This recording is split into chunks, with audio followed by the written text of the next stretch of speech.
Good afternoon. This is Michael Vandervoort, and that little opening snippet is from a song called Wishing Well by a friend of mine named Brant Menswar, who has, amongst other things, plays in a band called Big Kettle Drums. So I'm using his little guitar riff intro as the opening of this first episode of a new podcast series that I'm running that is called 6 Degrees. And while we're gonna feature it through the Drive Through HR umbrella, the 6 Degrees podcast is a little bit of an experiment on my part.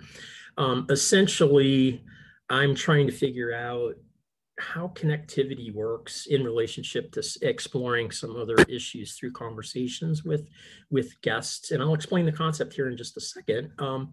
But the 6 degrees of separation comes from this notion of, or this idea that in Hollywood, that Kevin Bacon is kind of the center of the universe, and that no person in Hollywood has not somehow been in a film or connected to a film that somebody else had appeared in with Kevin Bacon in less than 6 degrees. So if you know 6 people in Hollywood, theoretically, one of them has been in a film with Kevin Bacon, and it's usually a lot closer than that. And I found out that I have connections even closer to Kevin Bacon than I knew. But the podcast isn't about Kevin Bacon. It's about 6 degrees of separation, and the idea that actually all people, not just Kevin, are on average 6 or fewer social connections away from each other.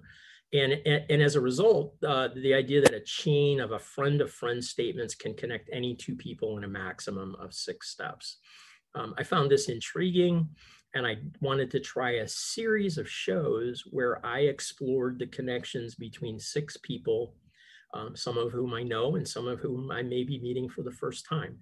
And so we're going to launch today's episode with an experiment in a couple of ways. One is to pursue the 6 degrees concept through a podcast, and also to do a live coaching session with my life and career coach that I've been working with through this year on some issues and ideas that I wanted to kind of chase down and pursue on an individual basis. And so I hired a coach, and I've known my coach for a couple of years and found her extremely talented and charming in the HR space, and had a chance to retain her and come work for me. So that is Carrie Bucci of Mixtape Talent. Carrie, welcome to 6 Degrees. How are you today?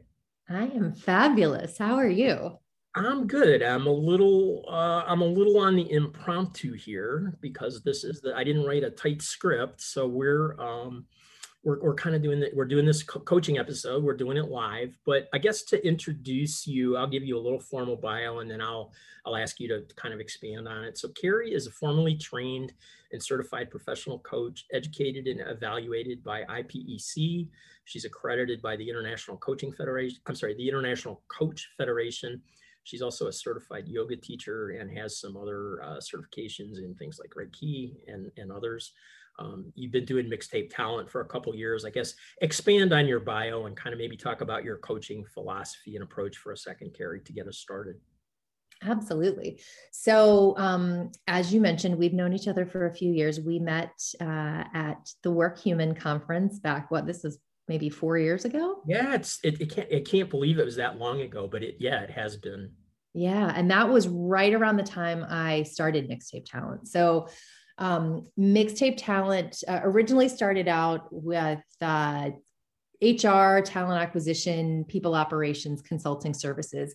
And as I really went deeper in that work, it opened up this whole new door for me to explore and get to know more about coaching. So I enrolled in a coaching training program that took me about a year to go through. And I really just, sometimes we just feel called to do a certain type of work, to work with certain types of people.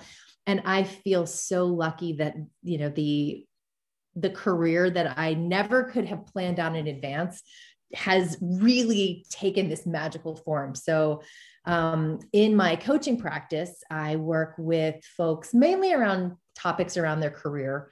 But, as you and I've talked about, it's never just about your career. Right. It's, because we are a whole person in so many ways, we bring all of those aspects to our career. So a lot of clients find me because they are feeling stuck. They want to make a move in their career, either leaving their current organization, rising up in rising up in the job that they're in now, finding something completely different. And through that work, we also touch on things like relationships and health.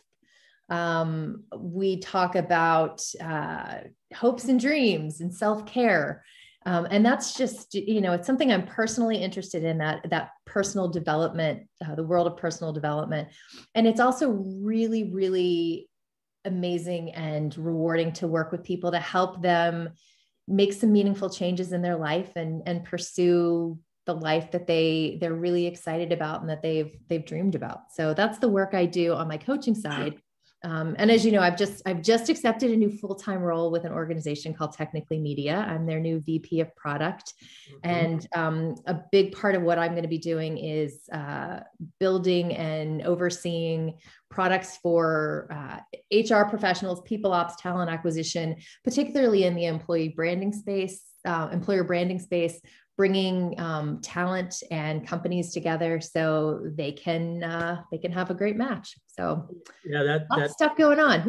Yeah, and I had a conversation somewhere. I don't remember if it was in text or message or phone, because there's the media's all mixed together, the mediums all mixed together. Yeah, sure. But we were kind of talking about that with I think it was Crystal Miller, one of my co-hosts on Drive Through, about some of the changes that we've been seeing people go through, partly out of COVID, but also just partly as part of the natural progression of career paths. And now that, like I've known you for 4 years and with no disrespect intended, compared to some of the other people I've met online over the years, I've got more than a decade of friendship with a lot of people. And it's hard to believe that, like in the way that you see people, which is maybe once or twice in a decade in real life, yet you still know these people well, you follow their career, you kind of know what's going on in their family life, because the internet and social media and the various means of connectivity that we have in the modern world, kind of let you live vicariously, even if it's not, a full, the full friendship where you can have drinks and dinner or whatever kind of social activity you may choose to pursue, right? But it's still real, and it's still, you still get to live life with these people. So it's an entirely different kind of experience than my parents would have had, or even my kids to a certain extent until recently. So we're doing this coaching session, and I guess our approach, our joint approach to coaching has been, I do a lot of talking and sharing, and I bounce ideas off of you because I think that's the style I work in. I don't know if that's the coaching style you use with everybody, but that's kind of been what our rhythm has felt like in my head anyway. And it's been a minute since we had our last call. Right. So if this was, if we weren't having some conversation related to the podcast, I guess I'd be updating you on what's transpired and kind of what's been going on. And so I think I'll start there, if that makes sense to you. That makes perfect sense. I like to meet everybody where they're at. So each of my coaching sessions with each of my clients looks a little bit differently. I love the kind of rhythm and style that we've established together, because I just have such a great time talking to you. You've got such great energy, and I love hearing what you've been up to, and bouncing ideas off of each other and getting a game plan together for where you want to go. Yeah. So why don't you update me? So before I go into the update, I guess just an update on the update. Double update. So the goal, I guess one of the things that I was experiencing, the reason that I got into coaching, that's where I'm going to start. And this part, so this is for the listeners on the show. The reason I decided to pursue a coach, which is something I had not really ever considered in the past, is that with COVID, I had made some moves a couple years ago to kind of change my life up again. I seemed to do that on about a 5-year cycle.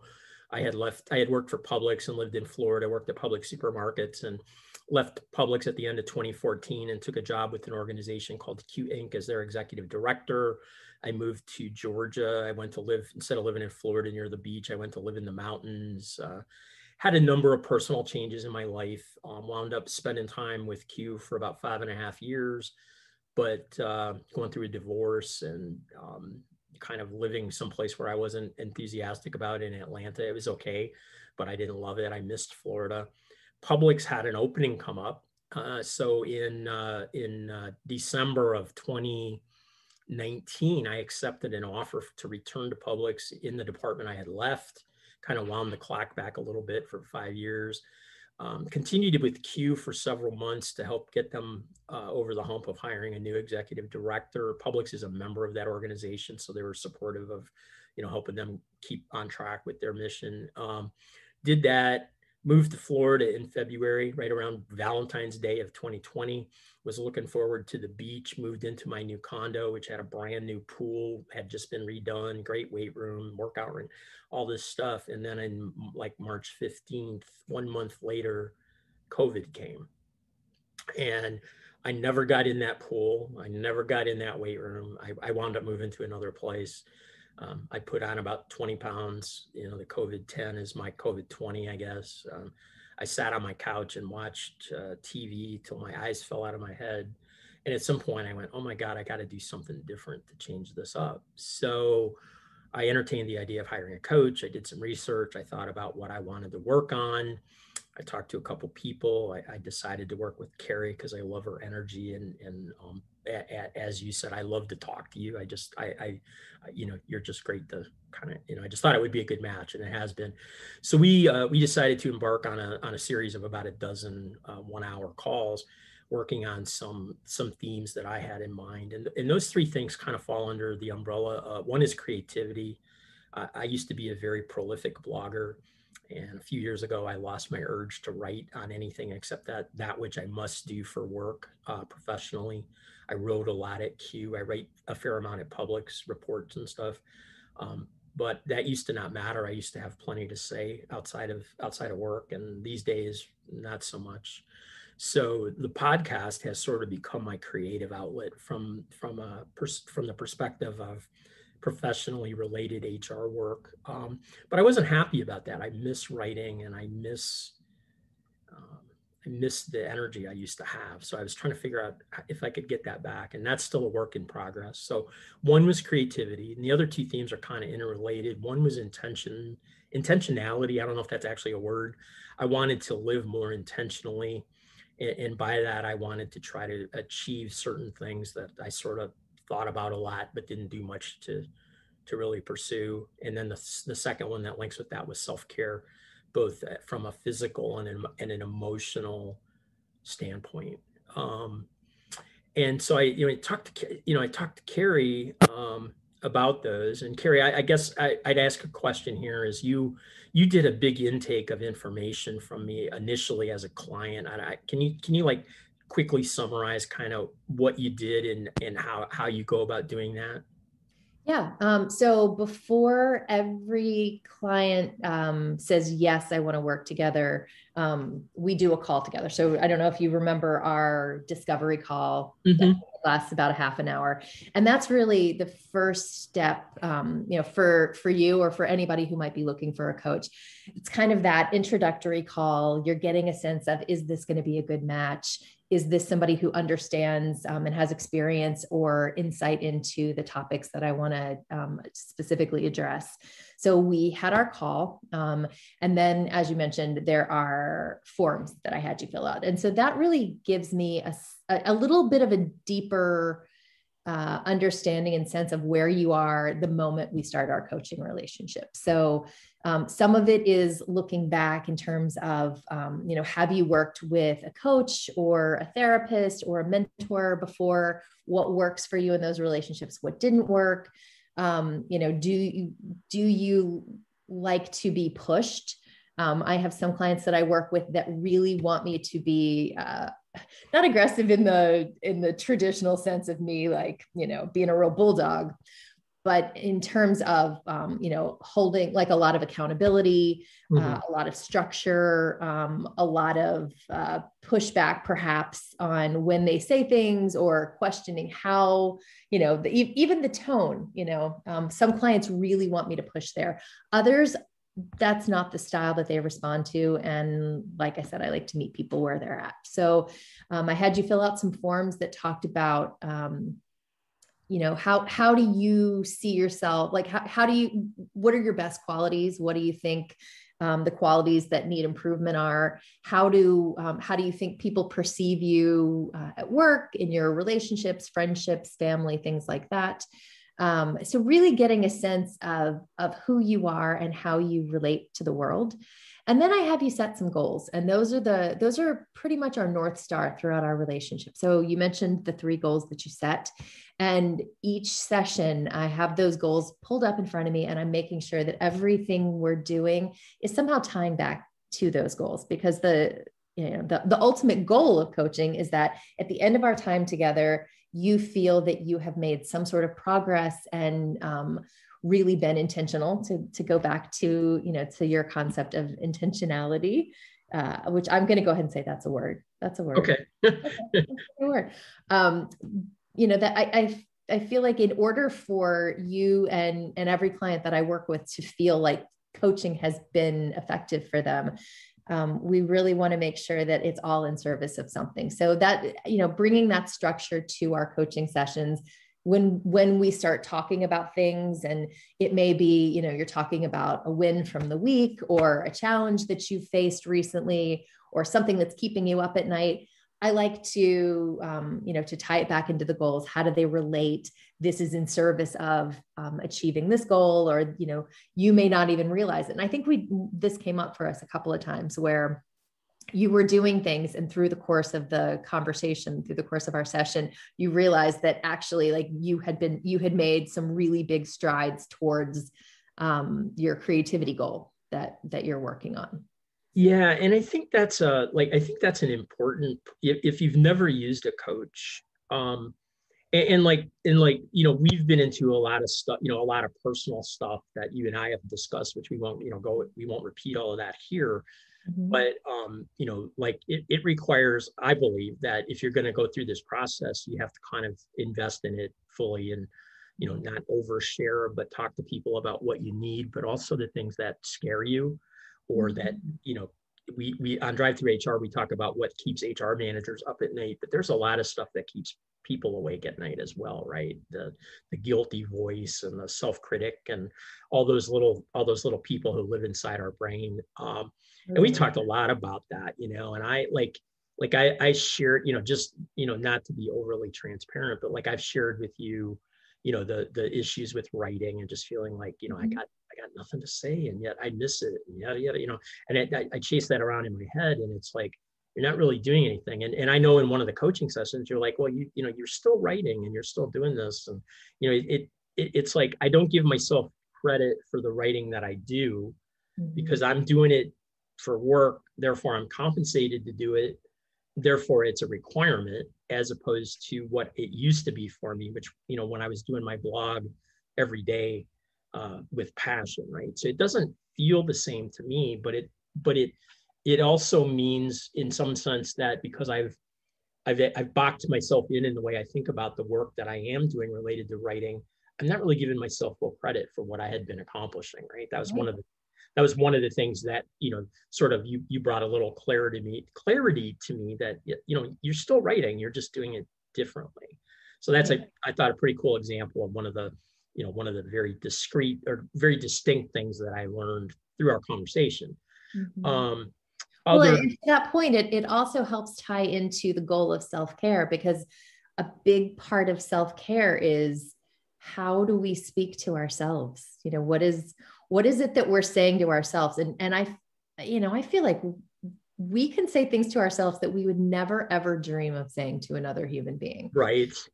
That voice of self-criticism, that little gremlin that lives inside of all of us, that, may be self-conscious, or is full of self-doubt, or, really just, it shines a light on all of the things that we feel like we're not doing or not doing right, or any of those things. So the fact that, you can tie your self-care into the way you speak to yourself, the way you view what it is throughout the day. You are a highly creative person, even if you don't feel like every day is full of blogging or journals or photography or, making art, things like that. Right. Your creativity shines through in a different way. And I think that when we can reframe that, we can begin to find that compassion for ourselves that we find for other people.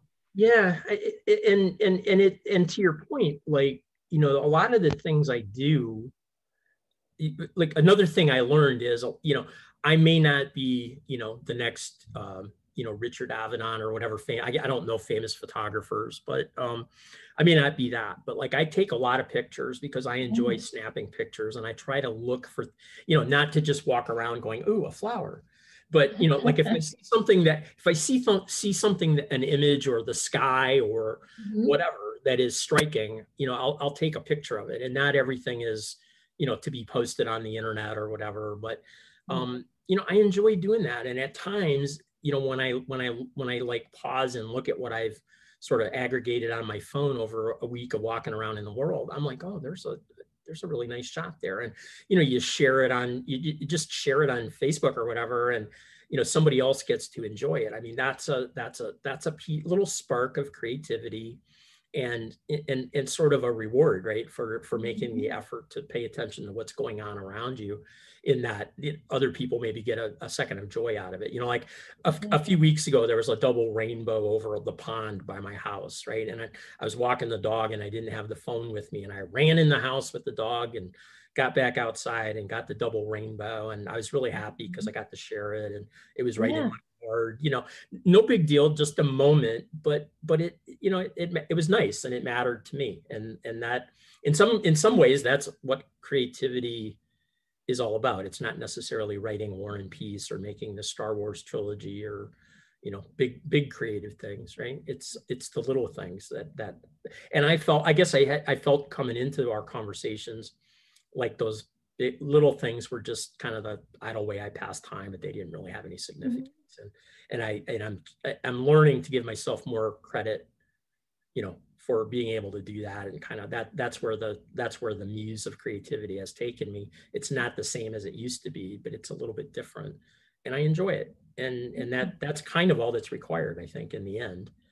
Yeah, I agree with you 100%. And I've talked to you and I've talked to a lot of other clients about the concept of doing something that brings you joy just because it brings you joy. I think a lot of times, we get caught up in this hustle culture, and we, a lot of us are entrepreneurial minded, and we are, professionally, like we are goal setters and go-getters, and we're very motivated and ambitious. And a lot of times I think we forget to do things just because it's fun. Like everything doesn't have to have an end goal. Everything doesn't have to have a purpose. Sometimes it just feels fun to dance around your living room. I know we've talked about, we've talked a lot about dancing.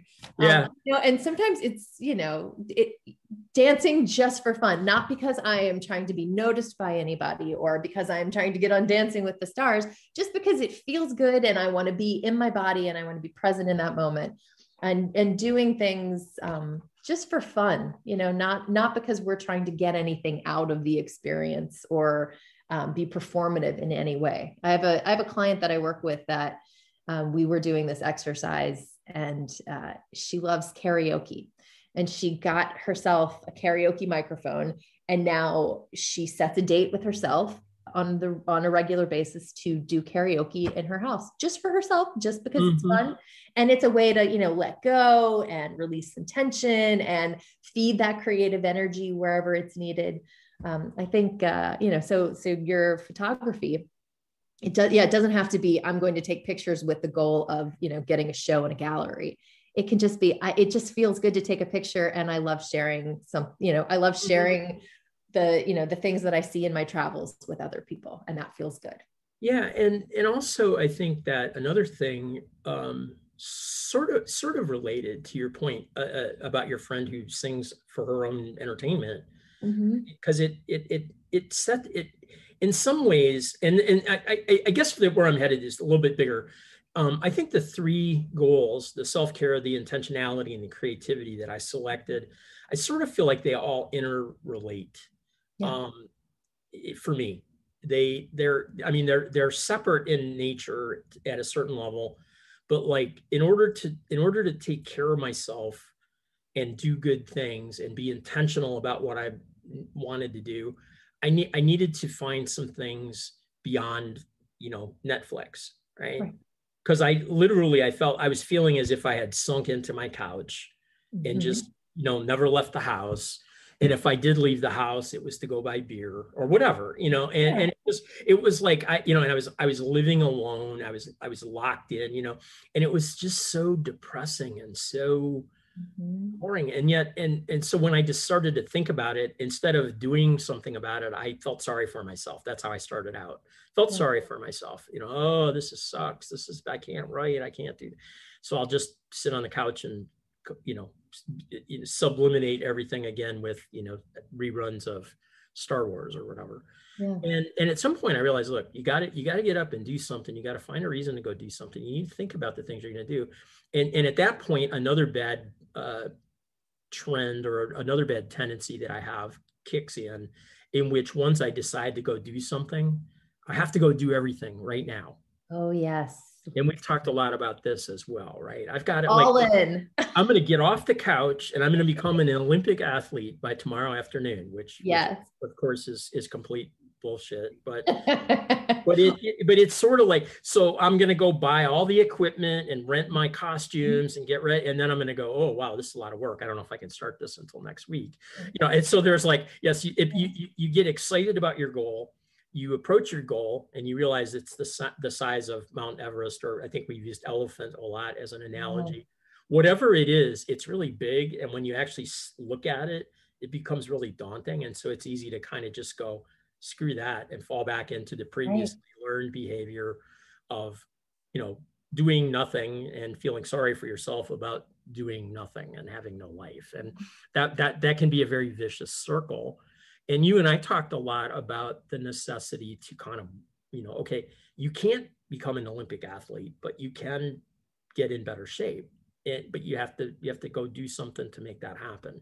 So, take one step at a time instead of trying to go from the bottom of the mountain to the top of the mountain in 3 seconds, right? And that seems like such obvious advice, but I think it's like I feel like I'm sort of like every man here, and that a lot of people have the tendency to like, I got to go do this all at once and try to conquer a big goal to make a big change in their life, and that's not really the way things work, right?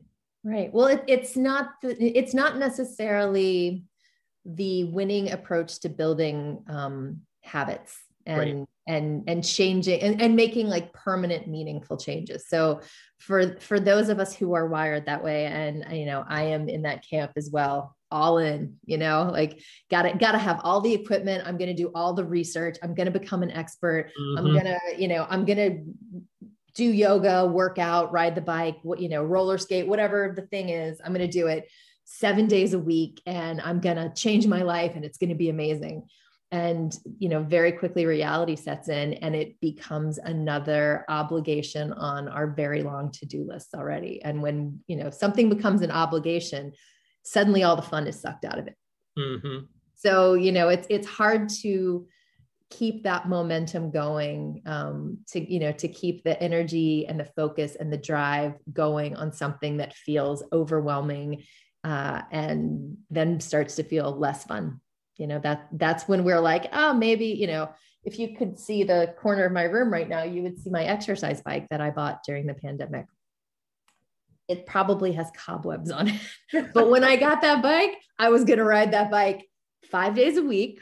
I was going to change my life. I was going to get in shape. And it's the whole thing. I talk to people all the time where, we are motivated and we're focused, and we want to do these things. And then reality kicks in, and it's, we haven't necessarily set ourselves up for success because we have set the bar a little too high to get started. Yeah. So through our discussions, I started trying to look at things in smaller scope. Yeah. And sort of like you mentioned, biking, walking, running, whatever, yoga, right? And another piece of the intentionality for me, I'm not super religious. Like I don't really believe in organized religion. I do believe in higher power. Um, and and at times, it feels like you need to be more mindful of that sort of stuff. I don't know. Anyway, I don't want to get into off on a religious tangent because it'll go badly. But I Mindfulness. I wanted to sort of be I like the threat of COVID and the sort of massive impact it had on our world, and the politics and the divisiveness that we've been living in had a huge impact on me. The Trump administration nearly drove me crazy. Not a fan. Got sucked way more into it than I ever would have believed. To the point where I would get up in the middle of the night to go look and see what thing he had tweeted it was like you can't stop looking at the car accident, and it was like that.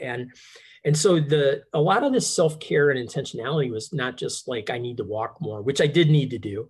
And I did need to start yoga, which I've done, at a soft level, with a goal of building up. But I also needed to like figure out like how to tune my brain into the right things, the right energies, the right, not all the negative vibes, but more like harmonic vibes or something that make that or more fulfilling and make you recognize that there really is beauty in our world and those kind of things. And that was a big struggle for me. And also, I don't know that I've actually talked to you about this specifically before, but it was another piece of what drove me to kind of seek out a coach. I mean, I see a therapist. I've seen one for years. We have conversations about all the really private stuff, but this kind of stuff sits up on your shoulder, and it was really driving me crazy. And it became even worse during the pandemic, even though Trump was on his way out and all that kind of stuff. It just seemed like everything was so dark. And I don't mean like I was suicidal or but there was a level of depression that was real. And so taking some proactive steps to kind of start doing things like meditation, and I don't do it on the regular, but I take moments. And that's one of the things that you talked to me about from an intentionality perspective, is like in the morning, do you give yourself a moment to sort of set the tone for the day mentally, right? And I was like, no, not really. I jump out of bed and I get ready. I walk the dog. I got to get to the and so I stopped, right? And I now try most days to wake up and think about what I'm going to do that day and how I want the day to go, which isn't a big thing, but it is a big thing, right?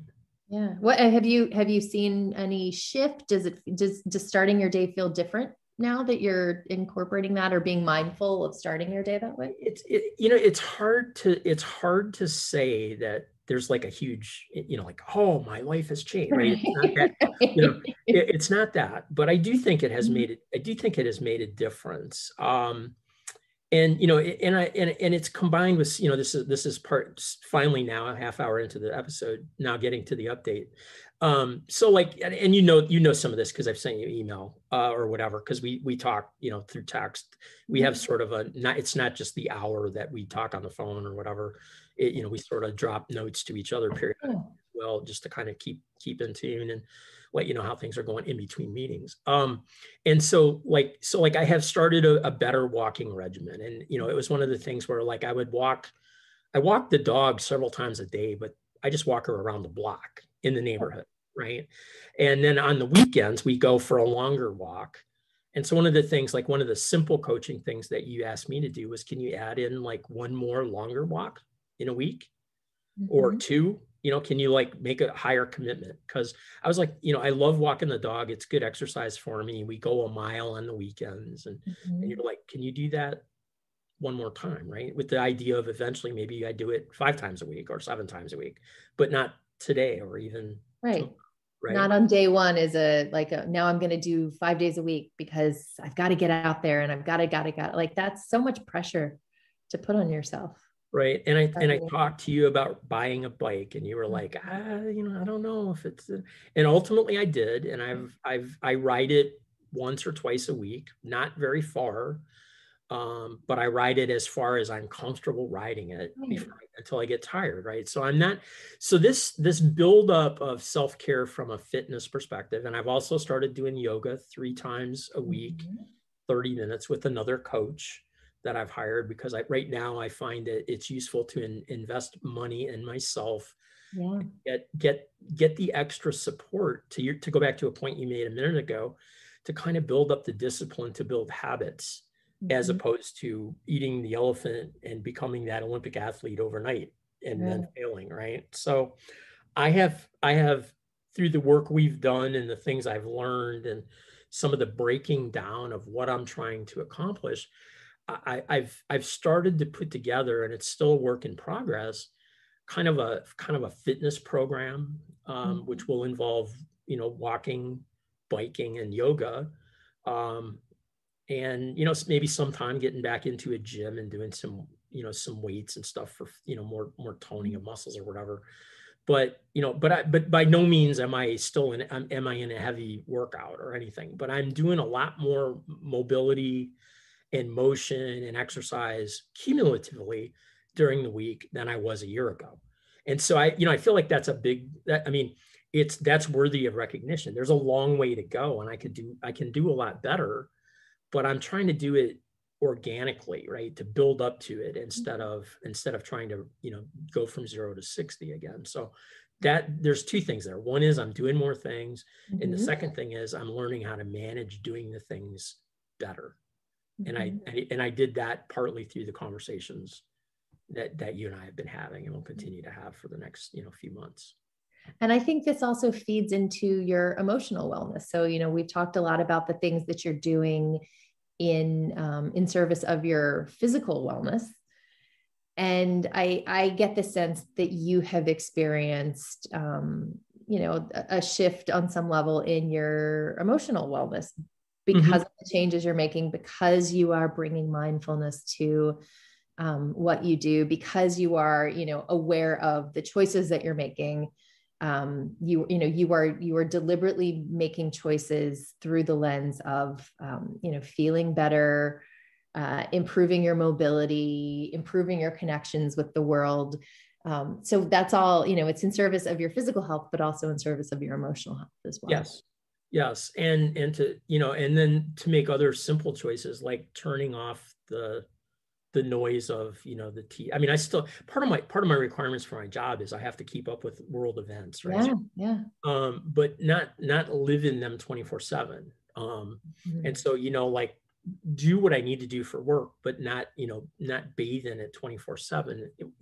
Was a deliberate sort of like takeaway, like a choice, right? I Right, excluded right. myself because it's really easy to just do that. It's like, well, I need to do this anyway. And, oh my God, I got to see what disaster is next, Yeah. and it just wears you out. So I can't afford for my own emotional care.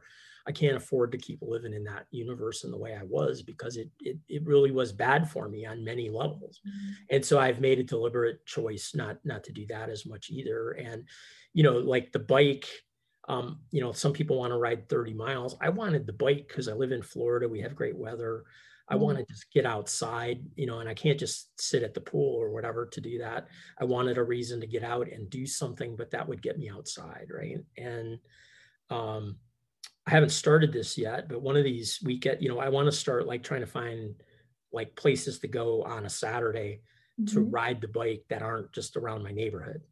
Yeah. So at some point it will become a sort of an exploratory adventure, and that I'll get out to ride a bike someplace that I wouldn't otherwise probably have gone, if that Mhm. makes sense, right? So Yeah. that's another way of sort of expanding my horizons a little, with a little change, and not necessarily saying I'm going to ride every bike trail in the state of Florida by the end of the summer or whatever the crazy goal could be. So on the creativity side, it's been interesting because a couple of things, concrete things have come up.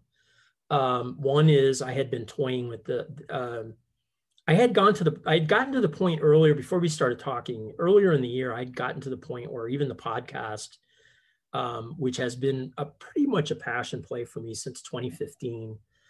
For those that don't know Drive-Thru HR history really quickly, it's a 10-year-old-ish podcast with almost 1,600 episodes in our vault. And it's been sort of a community effort with a number of people. And right now there are 4 hosts, myself, Robin Schooling, who I generally co-host shows with, and then Dwayne and Crystal Miller-Lay, husband and wife, who also do some shows. And we've kind of been doing shows at various levels with me as, I guess, the primary host for a while, since 2015, when a couple other people, William Tincup and Brian Wempen, left. And I was like burned out because it's hard to schedule guests. It's hard to, find interesting topics that you want to talk about, even though it's a great way. The rewarding side of the podcast is it's a great way to stay in touch with the larger HR community. And for me in particular, who does a very specialized kind of work within the HR community, it's a great way to stay in touch with other parts of the HR community in terms of issues and learning, right? I don't become an expert from doing a show with somebody, but I definitely it definitely keeps me on the cutting edge of trends and what people are thinking about in recruiting or other, compensation or training and other pieces of HR that I don't touch a lot of in my daily work. And I find that very rewarding. But the guest part, the trying to find interesting show subjects, was becoming another sort of like, oh my God, I can't keep doing this. It's just too much work. And more to-dos on your to-do list. Yeah, I was like ready to quit, and then I'm not really sure what changed. Partly it was COVID. I started doing what we called quarantini episodes in the evening, which cute. Yeah, I know it's I like that. But we were doing, they weren't shows per se. I mean, we had a guest, but it was more like, let's have a conversation with Carrie and check in with her and see how she's doing. Are you still alive? Are you okay? Yeah. It was a lot more like that. And we, and it wasn't like it was a massive community undertaking, but we had people calling in and we had a Twitter back channel. And it sort of proved to me in a surprising way that, even though we're just talking into microphones here and most of the listens come from downloads these days, you don't have a lot of interaction with your community. It proved to me that there still was a community of people out there who listened and who kind of, who gave a shit. And I was surprisingly appreciative of that. And it sort of reinvigorated me to keep doing the show during COVID. Yeah. And then it sort of led me down the path to start thinking about like, okay, HR conversations a couple times a week are great, but there are a few other things I'm thinking about and that I wanted to, I'd like to talk to people about. So in some ways I've scheduled sort of off-center guests. Like recently we had a sex worker on Drive-Thru HR, which isn't something you would normally talk about in the, in HR, but it's work. And it was a really interesting conversation. I don't know how it was received by our guests, but it was a really interesting conversation to talk to this particular woman. And anyway, it led me to this 6 Degrees idea to try a show that would take me down a path that I didn't know where it would end. And I'm really excited to see where that goes. And I guess the moral of that story is indirectly, it reinvigorated creativity, or it energized creativity for me in a different way. Where I had almost lost the outlet of the podcast. I'd almost given it up, right? And now I want to chase it down for something completely different, which is super exciting to me and fun. And it's 180 degrees away from where I was last January or whatever, or a year ago January, I guess. So 6 Degrees thing. And then I also, and this is the craziest thing I'll do this year probably, and you know this already, but my full disclosure on my musical background is I can listen to Spotify like nobody's business, but that's about as far as my musical talent goes. I can't sing. I mean, I can, but everybody leaves the room. And I've tried to learn guitar when I was a kid, and I tried to learn piano. In both cases, I gave that up to go play sports. And so no musical instruments and no voice, voice singing for Michael. But I signed up with an artist who I've listened to for a long time, a sort of an Americana singer named Jill Sobule. And I'm going to take a songwriting class along with some other people from Jill Sobule starting this Saturday night for an hour and a half. uh, on a Saturday nights for an hour and a half from 6 p.m. to 7:30 p.m. For the next 4 weeks to see if we can figure out how to write a song. So I have I to, love this I hope that so I can much. write lyrics. I haven't tried that before. Because Well, no, you're about to find out, right? That's part of the fun. I exactly. mean, this could go I know I'm anywhere. not writing the opening chords, right? I know that for sure. So unless they can go with like na na na na or something like that. I'm thinking smoke on the water. There you go. Yeah. Yeah. So Yeah. Anyway, no, so like I'm a little bit terrified because it's so far outside of my wheelhouse that it's it's like these people are going to think I'm yeah, weird. what are you terrified And about? What's the story you're telling yourself? yeah, I know. I know it is. I'm not really terrified. I'm nervous. Okay. But Okay. but I'm also super excited about it because it's going to be fun. And the Right. worst thing that'll happen is I get to spend whatever that is, 6 hours, Mhm. some other really creative people do something I've never seen anybody do, which is write a song, right? Even if I'm not a major contributor, and maybe I will, because I don't know yet. Maybe I will be, but either way, I'm fascinated by the process of creativity, and I'll kind of get at best a bird's eye view of that, or at worst, it'll be a bird's eye view of that. But I'm excited. But I wouldn't have done this a year ago probably because I would have said, oh, that's dumb. Right. Well, the voices in your head may have talked Yep. you out of it, Yep. and right now you've got the voices in your head on your side. And I think that's a huge fundamental shift that, I hope that you find ways to celebrate that, because that in and of itself, that shift that you have been able to make, that is a huge accomplishment. It's real. I mean, especially given what we've all been through in the last year, it would have been totally understandable and a hell of a lot easier to stay on your couch, and watch everything that has ever been created in the history of television and Right. film. Flintstones. Yeah, it would have been really easy to do that. And you didn't do that. You did it for a while. You wanted something different and you wanted to push yourself, and you did. And now look at all of the wonderful things that are happening as a result. The way you feel about yourself has shifted. The way you are moving around in the world, in a physical sense, is different. Your mindset is different. Right. You're trying new things, you're putting yourself out there, you're taking risks, which is, that's the heart of creativity, and you're doing it. And it has been so just so heartwarming and exciting and thrilling to watch you go through this journey, and to be on this path with you, because you are invested in taking these steps, and you're doing it, and it's happening. Yeah, and Very it's cool. and the value I got back from you is that you're I want to say a mirror. I mean, that doesn't give you the credit that I want to give you, but No, but I think that's accurate. no, you can you have helped. What I feel like I've learned from our work, and that I'm still learning, is like how to break things down a little better. Mm-hmm. How to do, because like some of the things that I'm doing I probably would have done anyway, maybe Maybe, yeah. but I wouldn't probably be doing them all at one time, and I wouldn't have been able to give myself credit that, look, like, you're not, I may not be setting the world on fire.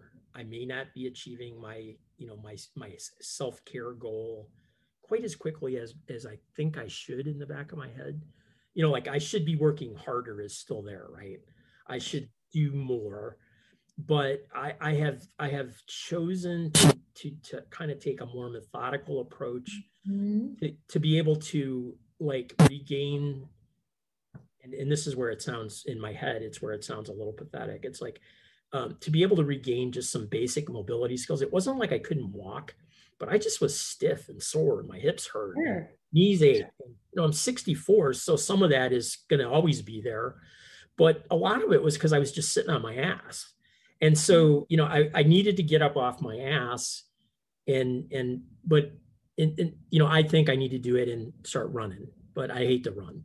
Yeah. And I'm going down the same path again. So I chose not to run, but I did chose to stand up and start doing things that would directly impact my ability to do what I was trying to carry out, which was to feel better and make myself more healthy over time. And that's something I had never really undertaken very well in the past.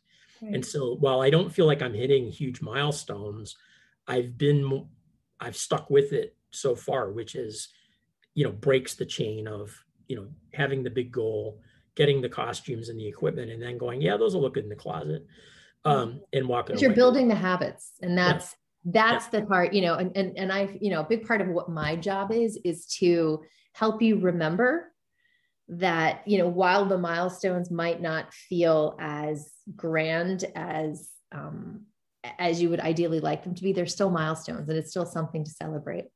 And I heard you say, I should a few times. And you know that during our sessions, I'll usually flag that because right. I feel very strongly that, the pressure that we put on ourselves can be a lot. And so in the interest of time, I'm not going to go back and make you unpack the shoulds, but that would be something that, in a typical coaching session, that would be something that, well, let's talk about that. You feel that you should be doing something. Where's that pressure coming from? Is that a pressure that you're feeling externally? Are you putting it on yourself? Is it, is this story that you're telling yourself, is it based in reality, or is it something that, if we pull the camera back a little bit, like it's not a should situation, it's a could situation. It might be something to consider, but when we use the word should, it's just, again, the way we talk to ourselves, sometimes we don't realize it, right.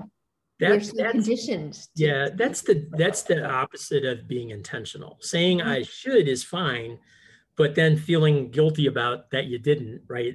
That's where right. Anyway. So I know we're down to like the last 5 minutes. So that's kind of where I'm at. I guess to wrap up the coaching piece, we won't book an appointment.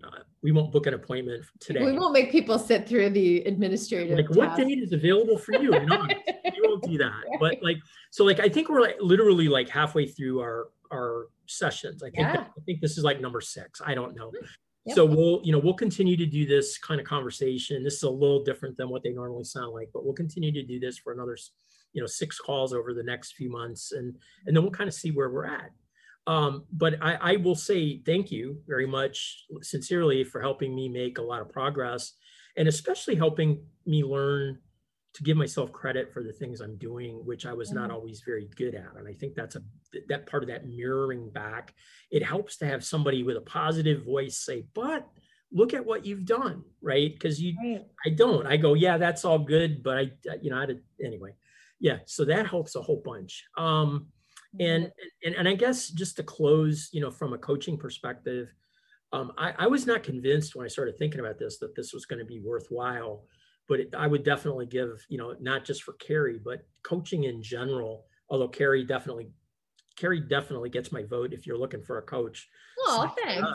But my point is, it can be whatever you need it to be. It's not necessarily what you think it is. You just have to find the person that works for you, talk to them about what you want to accomplish, and get them to help and support you to go that way. And I think you will find benefit in it. And I have found a tremendous amount of wealth of, I don't know what I'm trying to say. Value is the word I can't find. Tremendous amount of value in it. And I expect to get a lot more. So I appreciate that, Carrie. And I appreciate you being the first guest on the 6 Degrees podcast. This is kind of it's an experiment. And so this is cool.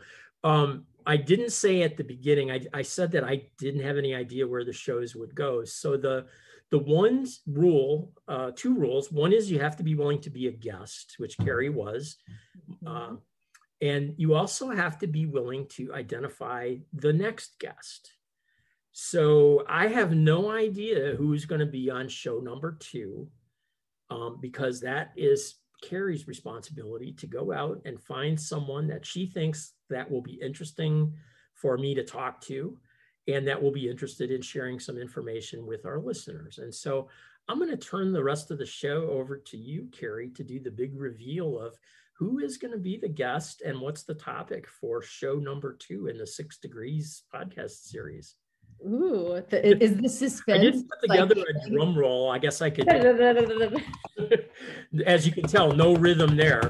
But you're going to do the songwriting class, That's and right. Who knows what's going to happen on the other side. We'll check back. Yep. That's right. Well, I'll talk to you in a couple of weeks. I love this concept because it is. I think, first of all, the suspense and the anticipation is like, you're like, you don't know, I could send you anybody, right? Like this could be literally anybody, but I am so excited to introduce you to a friend of mine who we've been friends for, gosh, I don't know, but I'm going to just say 15 years. Your next guest, your guest number 2 will be none other than Eric Smith, who is an author and a literary agent. Okay. Eric particularly is prolific within the young adults writing and literary community. He has written a book called The Geek's Guide to Dating, which as somebody who is single. I have read this book. We both need to run off to Amazon after the show and order that book. I know. Yes. The advice and guidance, right? The Geek's Guide to Dating. Yes. Yeah. Let everyone get a copy of that book. His latest novel is called Don't Read the Comments, not comics. Don't Read the Comments. It was a finalist for 2021 Best Fiction for Young Adults selection. And the paperback is out now. He's got something else that is in the works that I'm hoping he'll be able to talk to you about and tease and share during your conversation.